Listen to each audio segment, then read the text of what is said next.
हमारी पूरी YouTube family को हमारा सादर प्रणाम। आज की कहानी है दुखनी और सुखनी की कहानी। तो चलिए शुरू करते हैं। किसी नगर में एक सेठ अपनी पत्नी के साथ रहता था।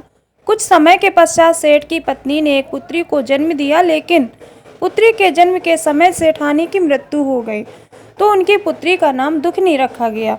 सेठानी की मृत्यु से सेठ बहुत दुखी रहते थे। उनकी पुत्री अभी बहुत छोटी थी, इसलिए सभी सेठ जी से दूसरी शादी करने को कहते थे, लेकिन सेठ जी शादी करने के लिए मना कर देते थे। पर सभी के ज़्यादा जोर डालने पर सेठ जी ने शादी के लिए हाँ कर दी।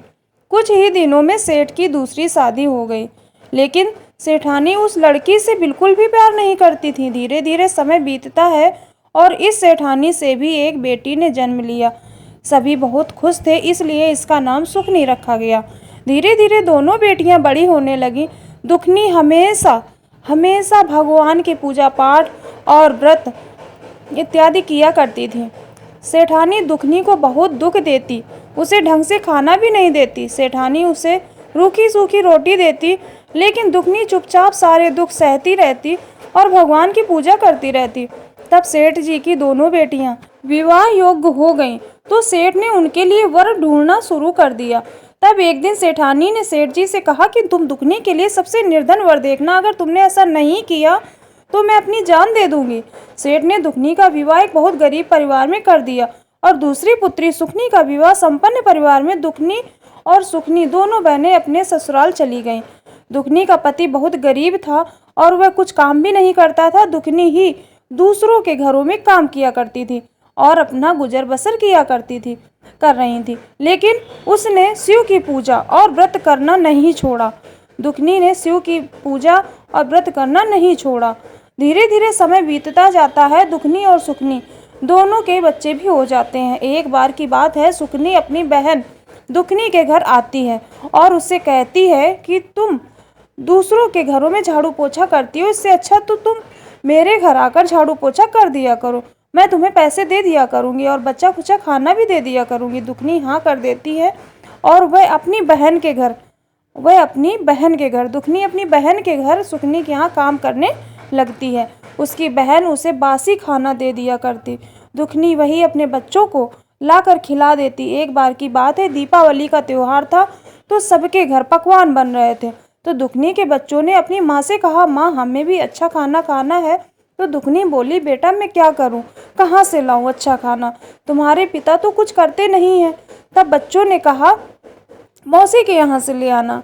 दुखनी के बच्चों ने कहा कि मौसी के यहाँ से ले आना, यानी सुखनी मौसी के यहाँ से ले आना। तब दुखनी अपनी बहन सुखनी के घर गई और अपनी बहन से कहा, आज त्योहार है तो आज का बना हुआ थोड़ा सा ताज़ा खाना दे दो मेरे बच्चों के लिए, मेरे बच्चे बहुत भूखे हैं, उन्हें आज अच्छा खाना खाने का मन है। तो सुखनी ने अपनी बहन दुखनी को बहुत बुरा भला बोला और उसे घर से निकाल दिया।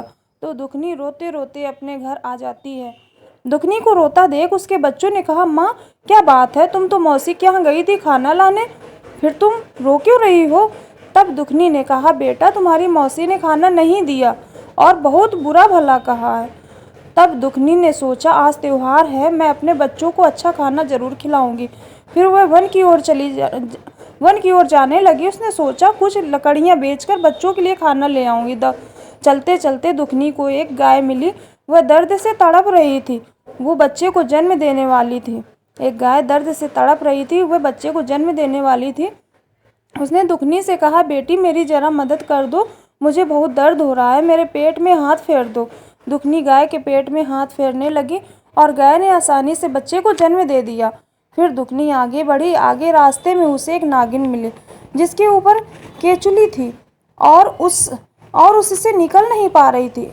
उसे ठीक से कुछ दिखाई भी नहीं दे रहा था। उसने दुखनी से कहा, जरा मेरी मदद कर दो, मुझे बहुत तकलीफ हो रही है।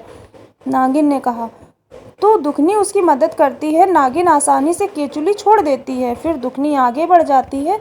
दुखनी वन में पहुंचती है तो वन माता एक बूढ़ी औरत का रूप बनाकर वहां बैठ जाती है और दर्द से कराहने लगती हैं। दुखनी को देखकर बूढ़ी माँ कहती हैं, बेटी जरा मेरी मदद कर दो, मेरे पैरों में बहुत दर्द हो रहा है, मेरे पैरों में बहुत दर्द हो रहा है, ये बूढ़ी माता कहती हैं। और बूढ़ी माता कौन है? वहीं पर वन माता हैं जो बूढ़ी माता बनी है। तुम मेरे पैर दबा दो, दुखनी कहती है। ठीक है माँ। और दुखनी वन माता के पैर दबाने लगती है। फिर कुछ देर बाद दुखनी जाने लगती है तो बूढ़ी माँ कहती है मेरे पास एक पोटली है, इसे तुम ले लो। दुखनी पोटली ले लेती है और उसे देखती है तो उस पोटली में बहुत सारा सोना चांदी था। तब दुखनी कहती है माँ, यह तो सोना चांदी है। तब बूढ़ी माँ कहती है तुमने मेरी मदद की है इसलिए ये तुम ही ले जाओ। ये एक थैला भी है, इसे भी ले जाओ। दुखनी जब थैला देखती है तो उसमें अनाज भरा था। दुखनी बहुत खुश हो जाती है और बूढ़ी माँ को धन्यवाद देकर घर की ओर चली जाती है। तो उसे रास्ते में वही नागिन मिलती है। नागिन कहती है तुमने मेरी मदद की है इसलिए मैं तुम्हें एक मणि देती हूँ और कहती हूँ इसे तुम अपने घर में रखना, तुम्हारे घर में कभी भी धन धान्य की कमी नहीं होगी। दुखनी नागिन को धन्यवाद देकर आगे जाती है। नागिन ने भी उसको क्या दे दिया, एक मणि दे दी और आशीर्वाद दिया उससे। तो उसे गाय मिलती है, वही गाय मिलती है और कहती है तुमने मेरी मदद की है इसलिए तुम मुझे अपने घर ले चलो। तो दुखनी गाय को और उसके बछड़े को अपने घर ले जाती है और अपने बच्चों के लिए खीर और अच्छा भोजन बनाती है। अब दुखनी के घर में किसी चीज़ की कोई कमी नहीं थी। एक दिन सुखनी ने सोचा दुखनी काम पर क्यों नहीं आ रही है, चलकर देखना चाहिए। उसके घर जाकर वह सब देखकर आश्चर्यचकित रह जाती है। दुखनी से पूछती तुम्हारे पास ये सब कहाँ से आया। तब दुखनी उसे सारी बात बता देती है। तब सुखनी भी गरीब औरत का रूप रख कर वन की तरफ जाती है तो उसे एक शेरनी मिलती है। वह उस पर दहाड़ती है। सुखनी डर जाती है और आगे बढ़कर जाती है। उसे आगे वही नागिन सुखनी को मिलती है। नागिन उसे देखकर गुस्से से फुंकार मारती है। सुखनी फिर डर जाती है और भागती है। आगे उसे वही बुढ़िया मिलती है। वह कहती है मेरी इजाज़त के बिना तुम यहाँ कैसे आई। सुखनी से कहती है वही बूढ़ी माँ कि तुम मेरी इजाज़त के बिना यहाँ कैसे आई, और वह सुखनी को डंडे से मारने लगती है। सुखनी भागते भागते अपने घर पहुँच जाती है। घर जाकर सुखनी देखती है कि उसके घर में अब सब कुछ खत्म हो गया है, धन दौलत सब कुछ। अब वह गरीब हो गई है। फिर वह अपनी बहन दुखनी के घर जाती है और उसे बुरा भला कहने लगती है कि तुम्हारी वजह से मेरा सब कुछ नष्ट हो गया, तुमने ये क्यों किया।